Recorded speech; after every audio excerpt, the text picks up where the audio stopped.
tiny village of Capel Celyn in North Wales nears the end of its centuries of history, for in a few months' time the waters will be rising above its rooftops. Parliament has approved a plan by Liverpool Corporation to dam the Tryweryn Valley and create a new city reservoir. The 70 inhabitants of the valley, supported by Welsh opinion generally, have been fighting the plan. They want to stay on the land where their ancestors have lived, worked and worshipped for generations.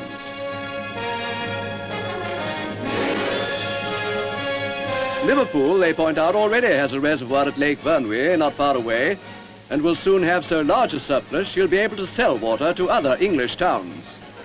Men like farmer R.E. Jones, who's reared 13 children in Tryweryn Valley, still do not know whether their compensation will be in money or land. Wel, dwi'n ei wir fod yn onest o'ch chi Elizabeth.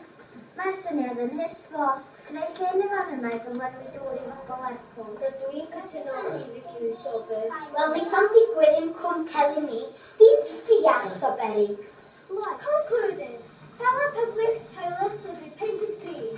Next on the agenda, the drowning of Cwm Celyn to supply water to the city of Liverpool. Reita, bydd gyntaf drafod ydy'r hyn busnesman Boddi Cwm Celyn. Tot, wel lofio. Fydd beth, wasti amser fydd i drafod o. Wel, dwi'n cynnig i bod yn protestio. O, dwi'n ei man hynny. Dwi'n meddwl mae sgwennu llythyr yw'r peth callon. Wel, fe o eis wneud hynny. O, mae gychwyn yn wedi. Bydd yn ysgrifennu at yr unigolion gwahanol. Do we all agree on advantages of drowning Cwm Celyn? Of course, it's quite obvious as to benefit the people of Bala and surrounded by the preventive work in the area. But people's land and home will be ruined, people's houses will be demolished, and the Welsh language will be drowned alongside the valley. I think we should protest. What a silly idea. Think of all the money they will receive. They'll do better, if anything. And I'm sure they'll be compensated, and we might benefit so. All those in favour of protesting against drowning Cwm Celyn.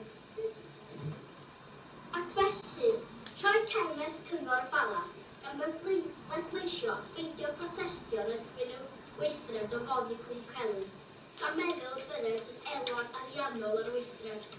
Diwedd y gan yn wir yn egeiniol I lawr y pwysgol cyngor tref y Bala. Felly, os nhw'n rhihannu a strategeisiau byswydd y bors am mwyn I gael ei arwyddo. Syniad da. Os gen i'n ddigon o enwau, fydd hi'n anodd ar y naw arnyn nhw.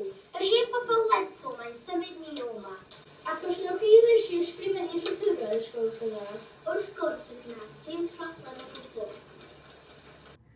Ond bu'n rhaid iddi hi weithio'n galed yn y dechrau I gael pobl o bob cefndir I gefnogi'r ymgyrch. Fe ddatblygodd y frwydr yn wahanol i'r bwriad gwreiddiol. Un oedd yn ddiffiant ac yn bendant dros iawnderau pobl Tryweryn oedd Gwynfor Evans. Why are all these Welshies here? I have no idea. They look like they've come from the back or beyond. Come! Take your banners and be gone with you! Get out of here! Get off our streets! Who do you think you are? Get out of our city! Roedd y gwaith adeiladu ar argae Tryweryn yn dod yn nes at yr ysgol bob dydd. A'r plant yn dal wrth I desgiau ac yn chwarae ar y tir. Wedi'r amser ddod, ti'n na, mod i'n mynd o yma heno ac yn cael drws ar ôl a y plant yn chwarae a na ddim yma hefo'n eto. The sound of the chainsaws coming closer and closer. The bulldozers, the mud, the dust, the uncertainty, the black cloud came closer and closer and closer till eventually it swallowed up our school.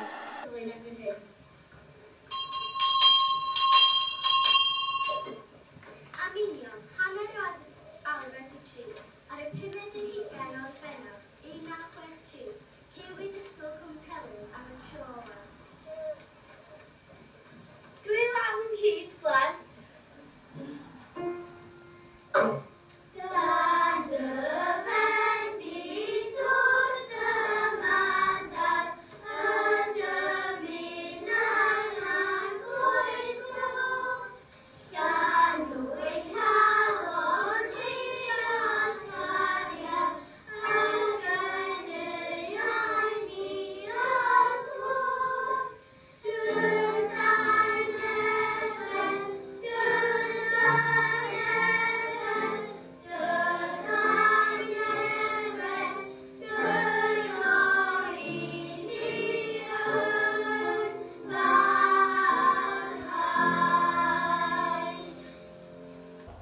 yn teimlo'n drist iawn am y peth. Teimlo na, mod i'n mynd o yma heno ac yn cael drws ar ôl a y plant yn chwalu a na ddim yma hefo nhw eto.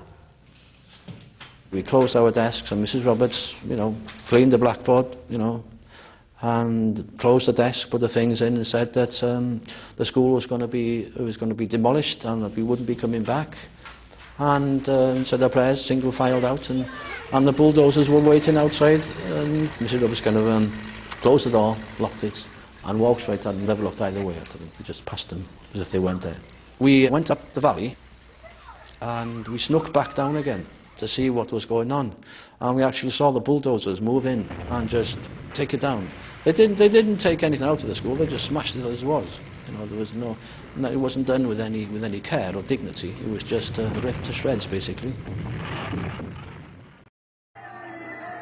Mae'n 20 mlynedd union ers agoriad swyddogol cronfa ddŵr Tryweryn. Waitha'r protestiadau heddychlon a gweithredu uniongyrchol